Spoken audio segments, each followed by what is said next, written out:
Shalom. This is Sirach 10:8. Because of unrighteous dealings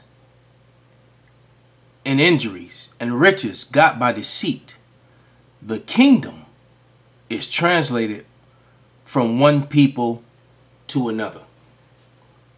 Call halal Yahweh by Hashem Shai by Hashem Rakak Badash. Double honors unto the apostles and the elders.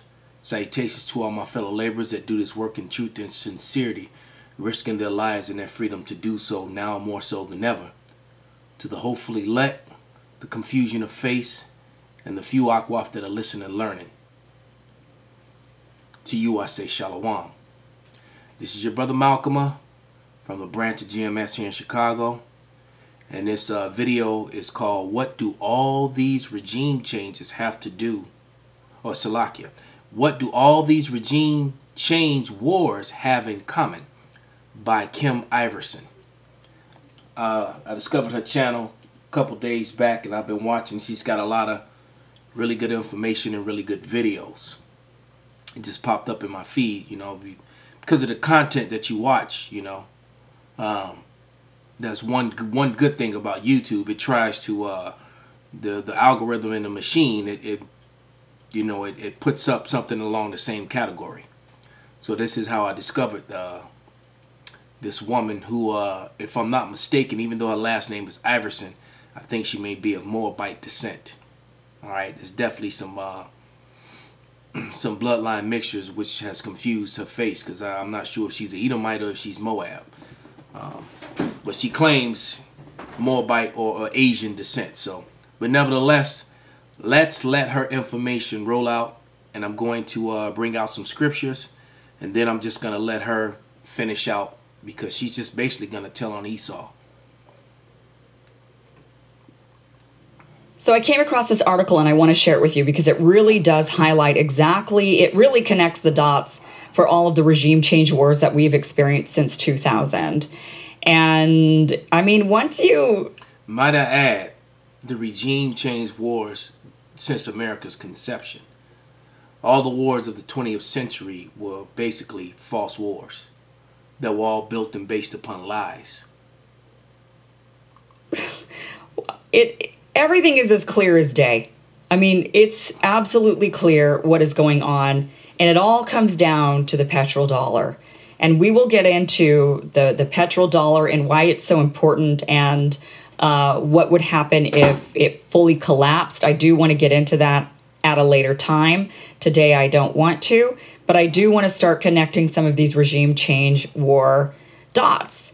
And what's alarming is that when you look at all of the countries that have that we've made our enemy in some way, or we have gone in and overthrown in another way, they all have one really big thing in common. And that is that they decided that they were going to ditch using the American dollar to buy oil. This is James 5:2. Your riches are corrupted and your garments are moth-eating. Your gold and silver is cankered, and the rust of them shall be a witness against you, and shall eat your flesh as it were fire. Ye have heaped treasure together for the last days.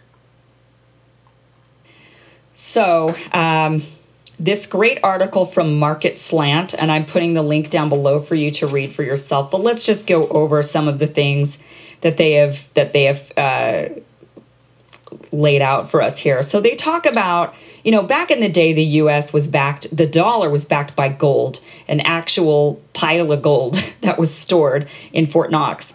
And during Nixon's presidency, he decided to get rid of that and say, okay, we're not going to back the U.S. dollar anymore using actual physical gold. We're going to move to a different system. Which explains the scripture. This is why it's cankered. Because no one wants to use it anymore, because it's not to the benefit of the other nation. It actually hurts the other nations to use the currency, which is not backed by anything that comes here out of America. And that system was that it's now the dollar is basically propped up by, I would call it the oil market. So it's not backed by oil per se. It's not like every dollar is backed by a certain amount of oil. It's not that. It's the oil market that is propping up the dollar. So what happened was we actually struck a deal, and this is important to know. We struck a deal with Saudi Arabia that we would provide for them weapons and we would provide for them security, military security, in exchange for them to buy and sell, make sure that the buying and selling of oil was done in American dollars. And see, the problem with that, it created an imbalance in currency, and it created an imbalance in fairness in deal trades. This is Proverbs 20 and 23. Divers weights are an abomination unto Yahweh, and a false balance is not good. And this is why these nations are now turning against America. Doing this made the dollar extremely strong, and it made the dollar in high demand. Everybody in the world who didn't have an oil reserve of their own would be required, which is the vast majority of the world, would be required to buy and sell oil using the American dollar, which means that these nations needed to get their hands on the American dollar. That made the dollar high demand. It made the dollar very, very valuable. Like I said, that's a whole different story that we're going to get into later of what happens if the dollar is devalued. I'm sure you can imagine, but that is a different topic for another day that I don't want to explore. Right now, I just want to get into connecting these regime change war dots. So, in essence, the deal was the U.S. would agree to military sales and defense of Saudi Arabia, it says here, in return for all oil trade being done in U.S. dollars.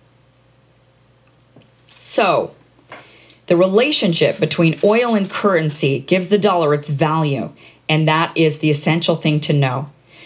One by one, certain nations started to say, we don't like this deal, and we don't want to have to acquire American dollars, which cost maybe a lot out of our currency because they have to do an exchange, and maybe the exchange rate is really ridiculous for a particular nation, and it's causing them to spend a lot more on the oil than they normally would because they first have to take their currency, turn it into U.S. dollars, and then they can buy oil, and that can be very, very expensive for a nation.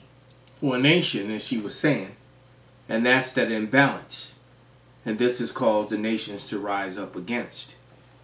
This is Isaiah 14 and 10. All they shall speak and say unto thee, art thou also become weak as we? Art thou become like unto us? All right, and then you got the stronger nations that were sitting dormant, that wasn't really going against America. Now all those weaker nations are joining to those stronger nations. Nations like China and Russia, Iran. Now you got all these allies of America and people who did business with America flocking to those nations. This is Ezekiel 32 and 21. The strong among the mighty shall speak to him out of the midst of hell, with them that help him, and they are gone down. They lie uncircumcised, slain by the sword. All right, so the strong, the mighty among them are now speaking. And those who were once weak that are now strong are joining unto those new mighty nations. And those mighty nations are against Esau, Edom here in America. Nation. So especially if they're like, why can't I just buy the oil using my own currency? Why can't I buy oil using gold, gold-backed currency or whatever? So one by one, certain nations started to say, we don't really like this, and we're going to come up with a different solution. Now, some of these nations came up with the solution of using the Chinese yen. Some of them came up with the solution of creating their own currency that would be backed by actual gold again in order to buy and sell oil. Some of them, that was pretty much the two options there. I mean, I think some maybe have said that they would try to use the euro, and that would be maybe something that they could possibly do. Now, the nations, this is where we connect the dots. The nations that said, this is the plan, this is what we're going to do. These nations are, Iraq was the first. Then there was Iran and Libya and Venezuela and China and Russia. All the hot spots. And those are the nations. Now, Syria comes into play, but that's a little bit of a different, I want to get into that one here in a second, but let's just think about this. The nations that... Syria it's basically become the battleground. First of all, because it's prophecy. Second of all, is because both Americans and the Israelis want to control the oil that goes through Europe. And Russia has a corner on that market. And putting a pipeline through Syria is the goal of the Israelis and America. And Russia is not having it. They already have a deal with Syria, and they're trying to keep control over their market. And that's what this all comes down to. The same thing with Syria. I mean with Venezuela. The mighty, the strong nations are in battle over who's going to control Venezuela and Syria, which is speeding up this whole world's conflict. Said, we no longer want to use the US dollar to buy and sell oil. China, Russia, Libya, Iraq, Iran, Venezuela. So it's pretty clear what's happening when you see this list. I mean, it just smacks you in the face what's happening here.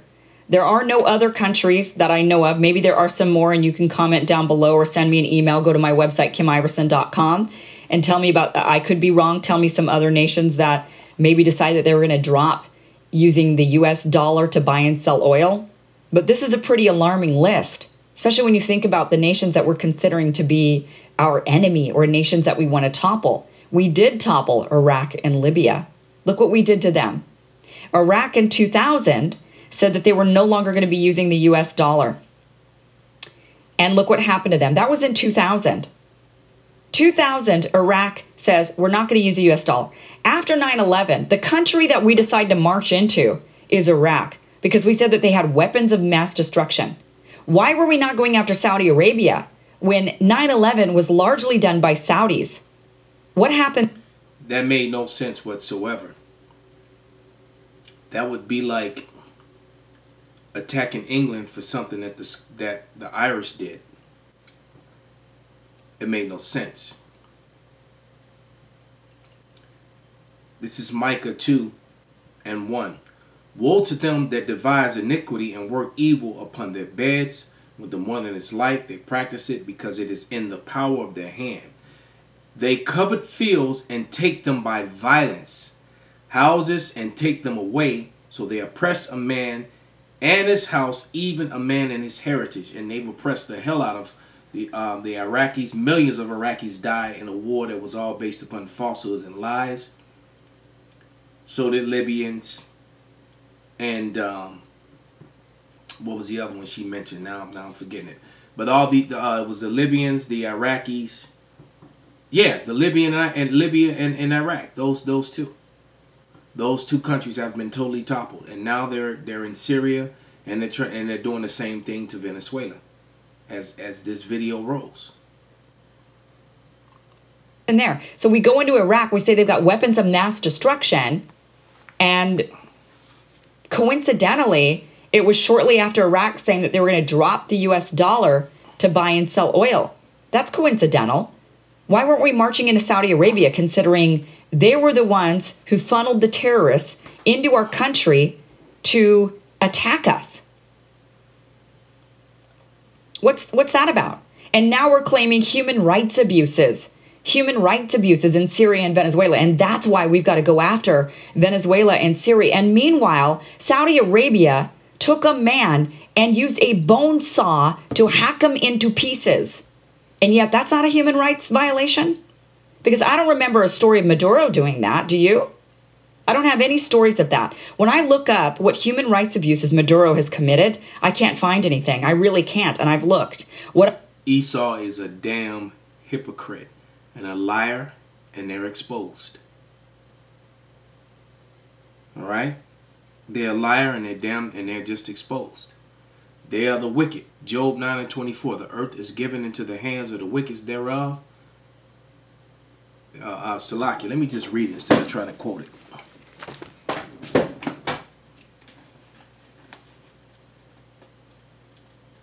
But they definitely covered the faces of the judges thereof.